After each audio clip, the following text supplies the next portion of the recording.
Have you ever felt like no matter what you do, it's never enough? Or do you find that you keep attracting men who can never love you the way you deserve? Oftentimes, these struggles trace back to something way deeper, a father wound. I have been told before that I have daddy issues. However, I could not receive it because of how it was said and why it was said. Oftentimes when people said this to me, they were only referring to the fact that I date men who are older than I am. And instead of trying to find out why, of course, they say it's because you have daddy issues. I never did like that.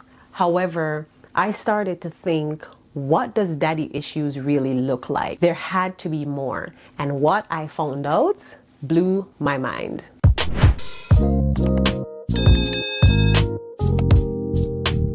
A father wound happens when a father is absent, whether it be physically, emotionally, spiritually. This usually leaves a gap in how you see yourself and how you see others. This doesn't just happen when your father is absent. It could be that your father is distant, he could be really critical of you, or he's simply inconsistent. There are different ways that this shows up in our lives, and I'll list some of those ways, and maybe you might be able to identify the fact that you probably do have a father wound. This one I think is pretty common and expected. Low self-esteem or self-doubt. This is where you find that you question everything. You always wonder if you're enough. You'll go above and beyond to get the validation of others, especially men. You will find that you will do anything to be chosen by a man, because if your father didn't do that for you, there's that gap in you that needs to be filled. And if you don't realize it, you will spend your entire life chasing after men who are just not for you, because you're hoping that this void that you have, you might not even be conscious of why it is there, but there's a part of you that desires that, and so you will spend your entire life chasing after it. You will also see that manifesting in overachieving and perfectionism. I am guilty of that. That is where you try to control what you can control, and you will go above and beyond to get validation that you never did get. Sometimes you will see women going back to school, one degree after the other after the other. Sometimes it is ambition, yes, but a lot of times it is a father wound that they might not even know that they have, that they feel like if I do more, if I achieve more, then certainly someone has to see that. Certainly someone has to value me because I have done these things, because I keep doing more. And again, you see it very often in relationships, and that's why a lot of women will be at the peak of their career and they'll still feel like they're not enough because that void has still not been filled. Unfortunately, this can also show up where you find it difficult to receive love.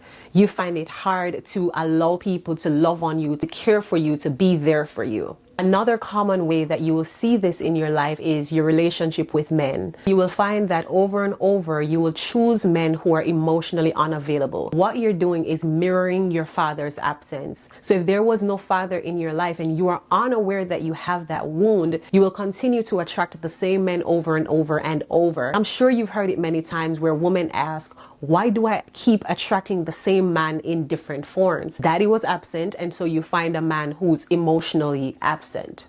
Fear of abandonment. A woman is very clingy. She doesn't want to do anything on her own. She doesn't want him to do anything. She has to be on him and in his skin consistently to feel safe, to feel loved. You will also find it in the reverse, where there are women who will avoid intimacy altogether. That is also a father wound.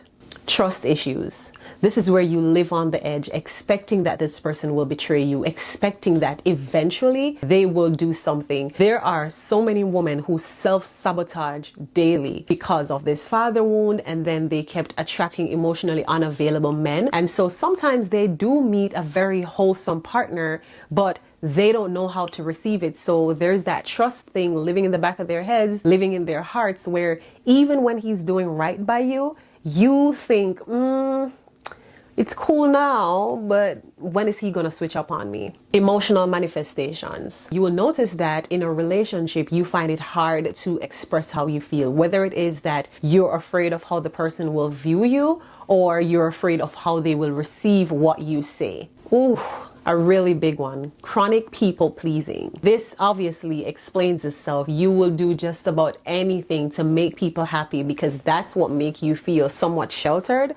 Like if I do exactly what he wants, if I do exactly what my friends ask me to, then they will love me, that they will not turn their backs on me, they will never leave me. This one is me. I am her. Unhealed grief. This is where you mourn the relationship that you never had. For me, it has always been a challenge over the years. My father died when I was 1. My father wound cannot be blamed on my dad because he was taken. Growing up, I always knew that there was something missing. I never did understand fully though how this feeling of not having my dad, not having a relationship, not being able to call him, to tell him how I was feeling, to not feeling protected and feeling safe. I never knew how that would affect my life as an adult. And so I have this strange feeling where I don't know how to grieve him because I didn't know him. So sometimes I feel this sense of sadness and then I'm like, should I be sad though? Because I don't know the guy. I heard of him. I heard amazing things about him, but I was never sure if I was allowed to grieve someone that I never knew. But I did know, however, that I carried that emptiness in my heart because I always felt like had my dad been alive, a lot of things would have been different. A lot of things would have been better. I wouldn't have to deal with some things on my own. There are just so many what ifs that I go through. Now this one, you'll find where you struggle to see God as a loving father. I know. A lot of times we project our earthly wounds or pains onto faith. And it feels like, I know there's a God, but he's left me. He's not there with me. Why has he abandoned me? A lot of times the reason that we feel that way is simply because we're used to not having a relationship with our father. If you don't have a representation of what a good dad is on earth, you might find that it is so much harder for you to trust that God is a very present help, to trust that he cares about your feelings, that he cares about what you go through, to trust that he will never leave you nor forsake you. It makes it so much harder. Difficulty with authority figures. This is where you resent rules, you resent persons in authority. Then you find that you often feel unprotected. That, again, that's me. And I did not know that that had anything to do with a father wound. I just felt like you're giving me a hard time, especially in high school. If you knew me in high school, then you know. I was just like, I don't see what this rule is for. I don't see what your point is. You're just trying to give me a hard time. Imagine realizing that that is also a father wound. Wow. You'll find that there's a cycle of toxic relationships, whether it is friendships, intimate relationships, family relations. This is just constant. You'll find that you'll repeat this until the end of time, until healing begins. Lack of boundaries. You will struggle to develop healthy boundaries because you don't know how to protect yourself emotionally. If you've never experienced it, then you don't know. A father is usually the person who reassures you, who helps you to figure out who you are in a way that when it's time to develop boundaries, especially with men, it comes so much easier. So when you don't have that, or you don't have any experience of that, or the experience that you have with your father was perverted, it makes it so hard for you. Hustle and hyper independence. Yes. I know. And this doesn't mean everyone, but a lot of the women that continuously hustle, go hard. I need to be independent. I don't need a man. It's a father wound that needs to be healed. When you hear women say things like, I don't need anyone, a lot of times I feel empathy for them because I'm like, man, poor thing. What did she go through in this life to make her feel like she doesn't need anyone? This is just another way to mask the longing, like that deep desire, that longing for support. A lot of times when you hear women say, I don't need you, I can do it myself, they're hiding the fact that deep down at their core, they need that. And that's why sometimes you will see a woman who says, I'm independent, I have my career, I have this, I have that, and then she will trade it all up to go be a wife, to go be a mom. And you might sit there and think, you gave up your life? No. This is what she always wanted. She just never felt safe. And so her way, her defense mechanism was to say, this is not what I want. I was married years ago, and I'm honest and grown enough to say that at the time when I got married, I had no business getting married. I wasn't ready for marriage. I knew I loved him and I felt loved, but I was not ready for marriage. I was able to sit with myself and I identified some truths. One of the things that I realized was that I was very damaged. I was very selfish. I felt like the world had done some things to me. And so a lot of times I couldn't even hear what his needs were. When he would tell me what it is that he was hoping to get or what he was hoping to accomplish or whatever in the relationship, I felt attacked. Not because he was attacking me some of those times, but because I personally felt that way. I felt like men didn't make me feel very safe. I don't have that. And so I'm like, I need to look out for me. That was a terrible way to be in a marriage. I was so defensive. So the simplest of things that he would say to me to try to get his point across, I would attack that man randomly for saying the simplest thing.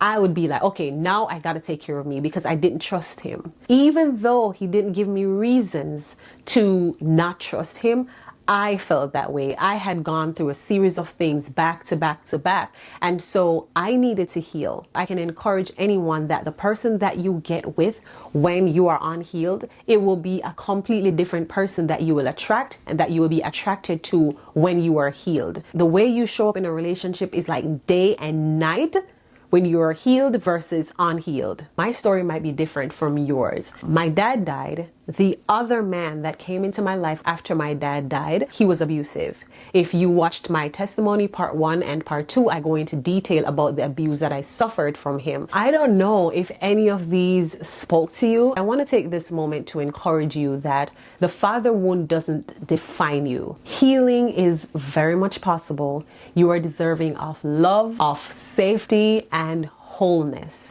I found a couple of scriptures that I think might be really helpful as you start your journey to healing. Psalm 27:10. Though my father and mother forsake me, the Lord will receive me. 2 Corinthians 6:18. I will be a father to you, and you will be my sons and daughters, says the Lord Almighty. Romans 8:15. You received the spirit of adoption by whom we cry out, Abba, Father. When you feel like there's that emptiness in your life and you question whether you deserve love or whether you deserve to let people in, I want you to lean on the greatest Father of them all, your Heavenly Father, that He has never left you. He will never leave you. Isn't it amazing how it doesn't matter what we do, nothing can separate us from the love of God? Your dad might have left for milk and never returned. He might have moved on to a new family and left you behind. He might be the dad who comes around every now and again, calls you only on your birthday, or he could be like my dad, never got a chance to do any of the above.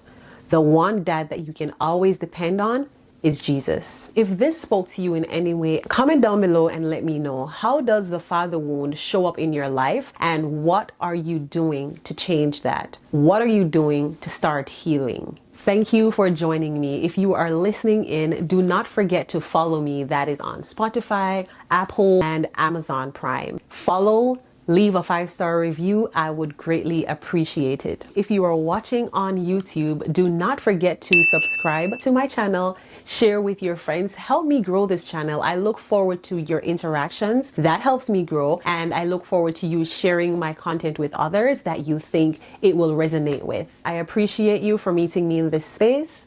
I look forward to having you in the next one. Bye.